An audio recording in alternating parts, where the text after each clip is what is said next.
die Queen of Austria, die Queen of Europe, die Song Contest-Siegerin 2014, Conchita Wurst.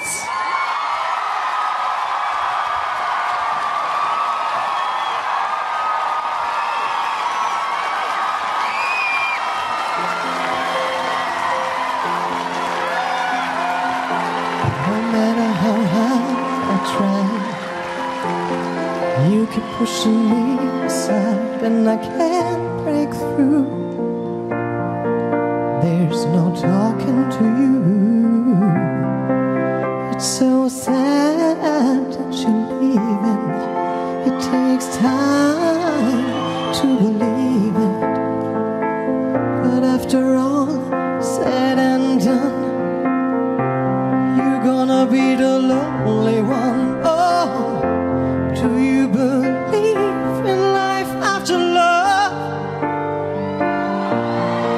I can feel something inside me saying I really don't think I'm strong enough now.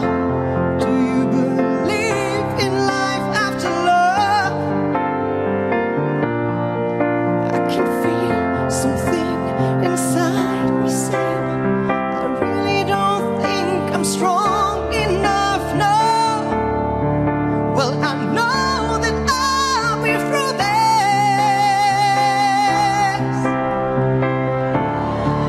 and I know that I'll be strong. I don't need you anymore. I don't need you anymore. I don't need you anymore. No, I don't need you anymore.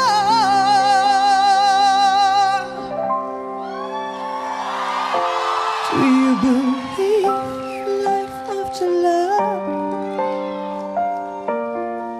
I can feel something inside me saying I really don't think I'm strong enough. No. Do you believe in life after love, love, love?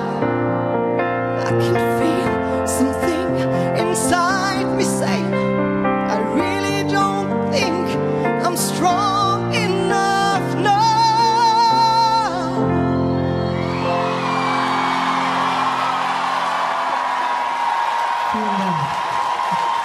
So welcome, please, for the first time in Los Angeles, Conchita Wurst. So can you please talk a little about, and why did you actually choose Cher? And what does it mean for you to have won the Eurovision Song Contest? Oh, well, let's start with Cher. I love her. I love her music, and I think Believe. I always say it in my shows when I start to sing Believe. I always say very respectfully that Believe is, I think, the most annoying pop song ever.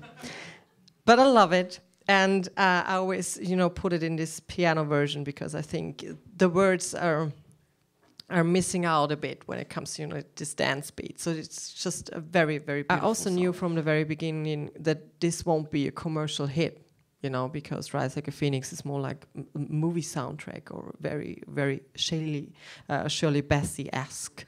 So how did you become actually who you are today, Conchita Wurst? Can you talk a little bit about that? Oh, that's a tough question. How do you become the person you should be? Well, for me, I grew up in this little village. We had like 3,000 people living there, so that's very, very small. And I knew from very little that I'm slightly different than all of the steps into the showbiz at the age of 17. And that was just Tom on stage, and also Tom, the private person. And this is where it started to get a bit tricky for me, because I wouldn't understand why people come up to me while I have a private conversation with my friends. And I didn't know back then that once you decide to be a person in the public eye, you just, the second you walk out your door, you're actually at work. So this was one of the reasons I created this drag character, You lose your privacy practically when exactly. And I think, well, you know, I'm not a friend of making compromises, so I want everything, and this is what I did. And I was doing drag since I turned 14, but you know, like not in a regular way, just special occasions. And a friend of mine, she has her own burlesque group in Vienna, and she was looking for a host, and I said I could do that, and yeah, and then that's when it started to become a regular thing, doing drag, and I was on stage to Bearded Lady, and even in this small community and in this underground scene, I got, you know, not really discriminated, but people were like, I just don't get it. Why do we have the beard? And I was not really thinking about that, because I thought, well, yeah, okay, I'm a bearded lady and that's it. It's just a beard. But people got really like, yeah, like discussing it. And I thought, okay, this is actually bigger than I thought it is, like in a social way. And this is when I started to think about, why would they react like that?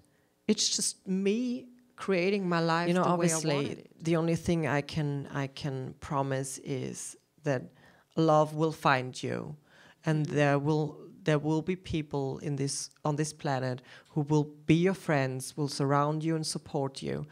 And you know, the stories in the gay community, I'm not talking about transgender people, because I don't know how that is, but in the gay community, they are quite similar.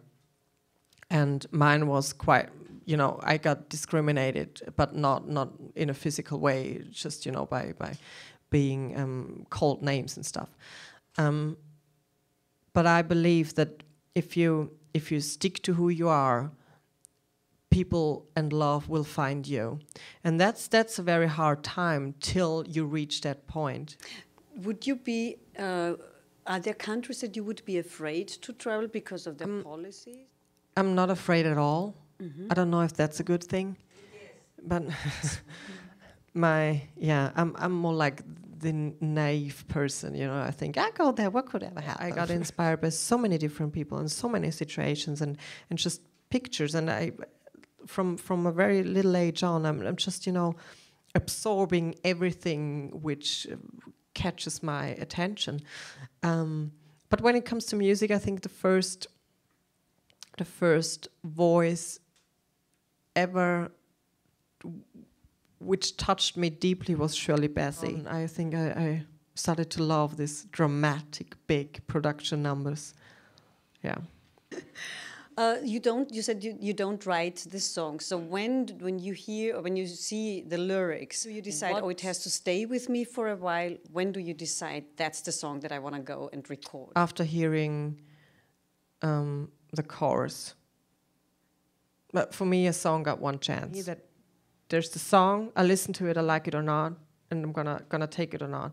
And this is actually very annoying for my producers, because they're like, why? I mean, that's a hit. And I'm like, yeah, oops, I did it again as well, but I wouldn't sing it, you know? So, yeah, it's quite, maybe I would never have a hit because of my horrible taste of music. But this is the way I choose songs, you know. If they touch me, I go with being respected. Just this, you know, these very basic things. I had a little meeting with Ban Ki-moon, the General Secretary of the UN, and I would love to work with him, because for me that was overwhelming. He's one of the most important people on the planet when it comes to, you know, human rights. And so I would love to do something in this direction, but obviously also for the LGBT community. I mean, I'm a part of this community, and I will always fight for my family. I'm really, I see myself as a very lucky human being, and maybe also because I don't really see negativity. I don't see disappointment. I just see opportunity to grow. You know, this is what rules my system. So I always got support from my family and my friends all the time, and still have my mother and my grandmother, my dad. They're my biggest fans, and my mom. I mean, you know, it's one thing to have a gay son in the public eye. It's another thing to have a gay son dressed as a woman in the public eye. And I told my mother that I will, you know, I'm thinking about doing this now on television. And she said, well, and all these dresses you're gonna wear, you just wear them once, right? So you can pass them to me. Thank you so much, Conchita, for spending the night with us at the Los Angeles Press Club. And I look forward having you as my guest at the Golden Globes, and we will have definitely a great time. And I know that a lot of people, as I said, are exciting to see you there. And thank you that you will be there. It's going to be interesting. Thank you so much for having me. Thank you so much to you as well. Thank you.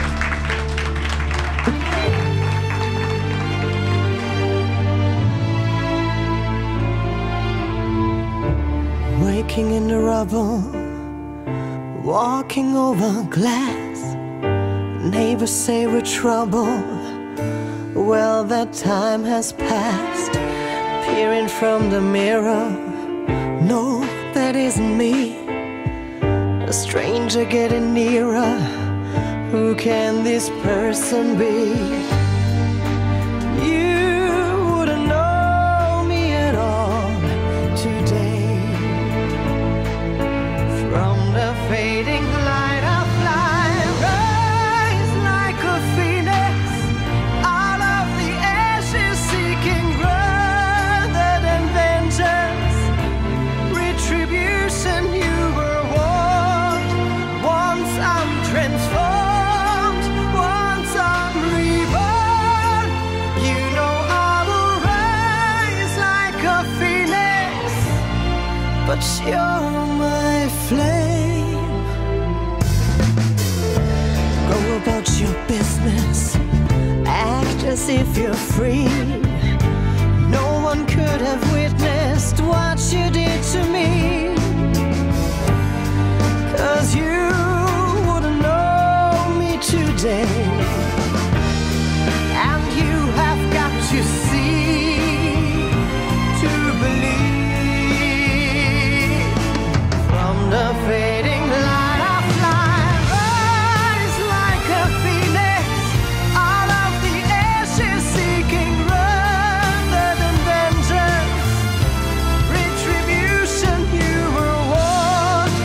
Once I'm transformed, once I'm reborn. I rise up to the sky. You threw me down, but I'm gonna fly. Rise like a phoenix out of the ashes, seeking rather than vengeance. Retribution you were warned. Once I'm transformed, once I'm reborn. You know I will rise like a phoenix, but you're my flame.